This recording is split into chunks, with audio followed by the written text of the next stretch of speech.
Hey folks, Fáilte and welcome to Lora O'Brien YouTube channel, Your Irish Connection.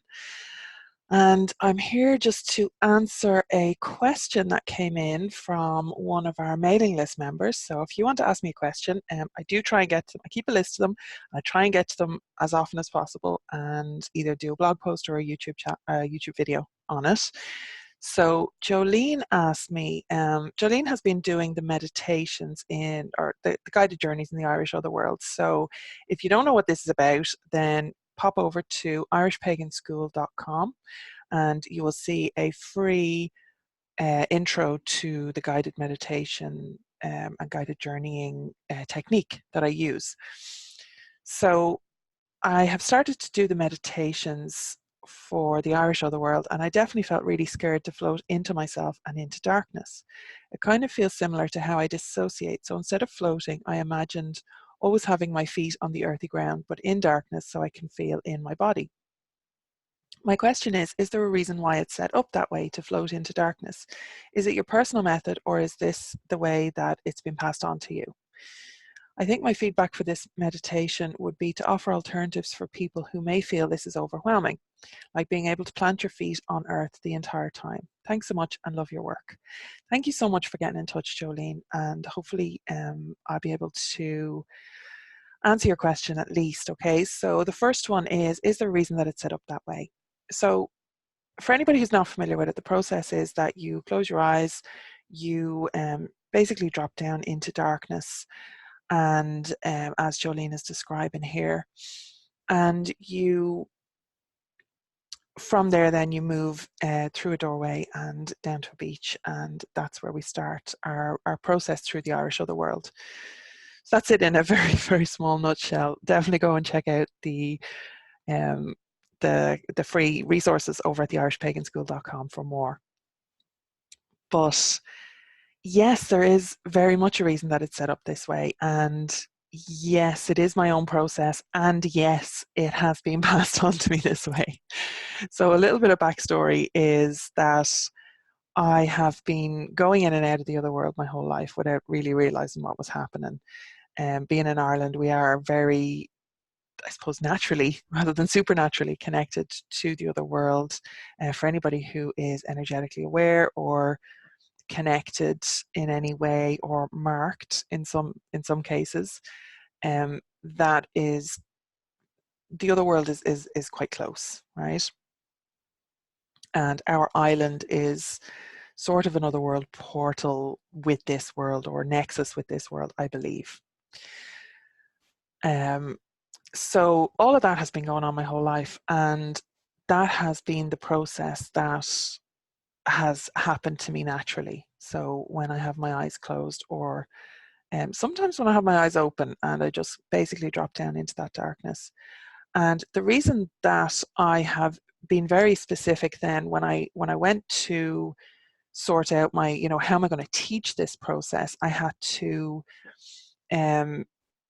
very much make it step by step that people could follow, so that I can make sure that I get them safely there and back from the other world, so we go in and come out the same way, and B, so that over time this becomes a technique that is measurable against each other's experiences as well. So if people are all doing the same thing and having either similar experiences or different experiences, it's much easier to tell what's your personal gnosis, what's relevant to you personally, and what might be part of a wider group gnosis, if you like, or community gnosis, where we can start to, and have started actually, many of my students have started this process of comparing their journeys through the same process, through the same methodology, with the same intent and the same focus in mind.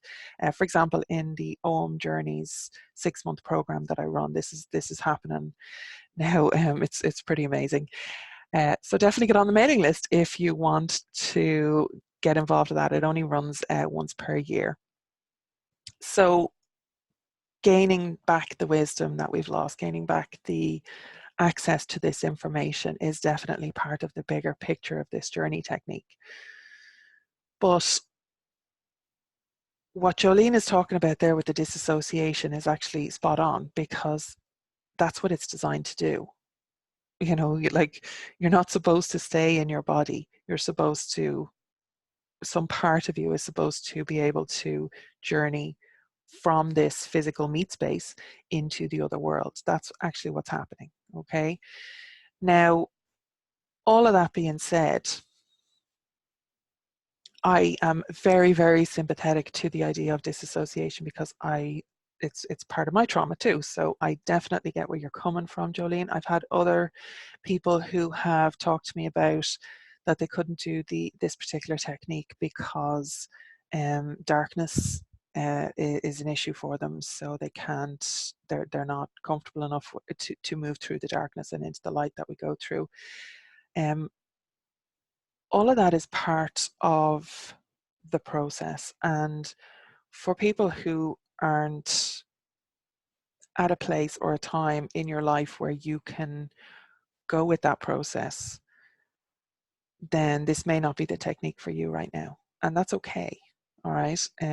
You can either continue to work with it and try and work through that process, hopefully with the help of a therapist if it is, you know, a trauma thing that you're dealing with. I'm not a therapist, you know, and I'm not in any way encouraging people to, you know, push past genuine issues that they're having just for the sake of, you know, doing my particular meditation or guided journeying technique. So what you can do is either, as I said, continue to work through the programs and the processes if you feel that, you know, you're comfortable. If you feel, absolutely bring it to your therapist, bring it to your counselor, and feel free to share the material with them obviously in a non-commercial way.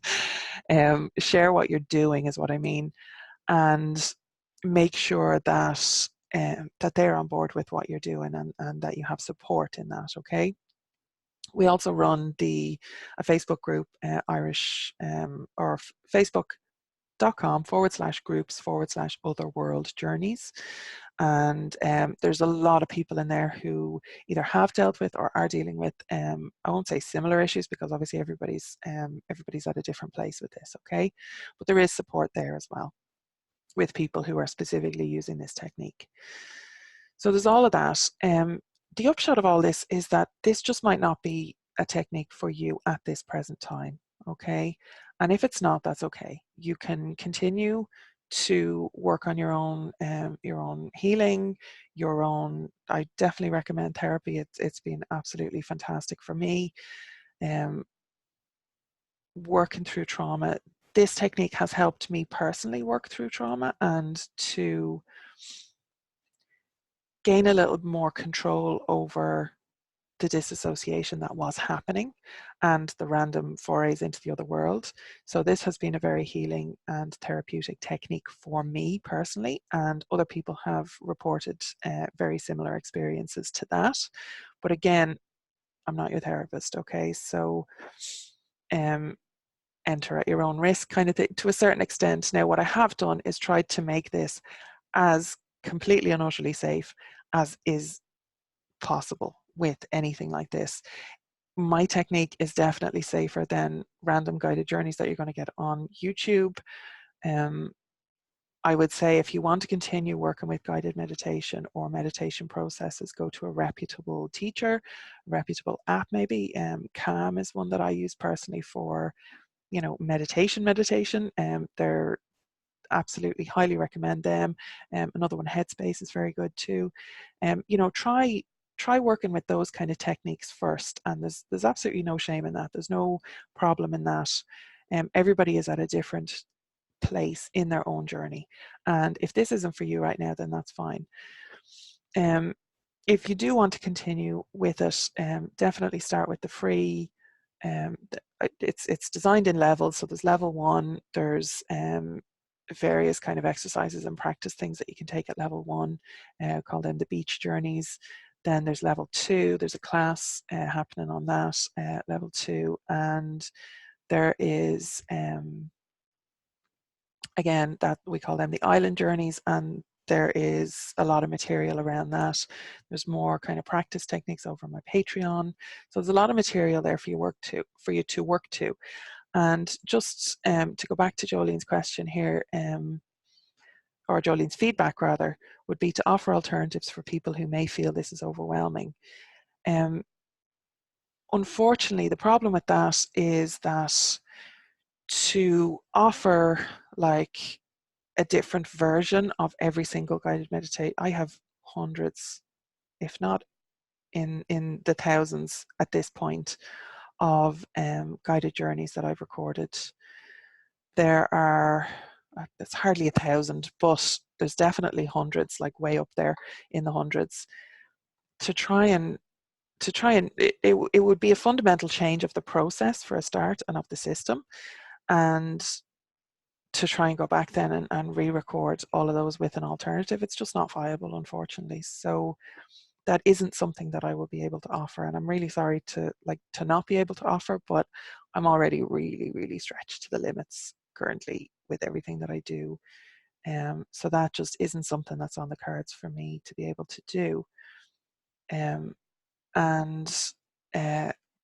So yeah, so hopefully that has clarified things at least, and been somewhat helpful for Jolene and for anybody else who may be experiencing similar things. If you are having those kind of issues and they're not too deeply rooted in trauma, I would say, definitely try and kind of push as much as you can, as much as you feel comfortable with, push boundaries a little bit. But really make sure that you have support there. You have backup through the group, through your therapist, through any community that you have locally to you. And obviously, if you get in trouble at any point, definitely send me an email. Okay. So I will finish there and see you in the next video. Slán go fóill.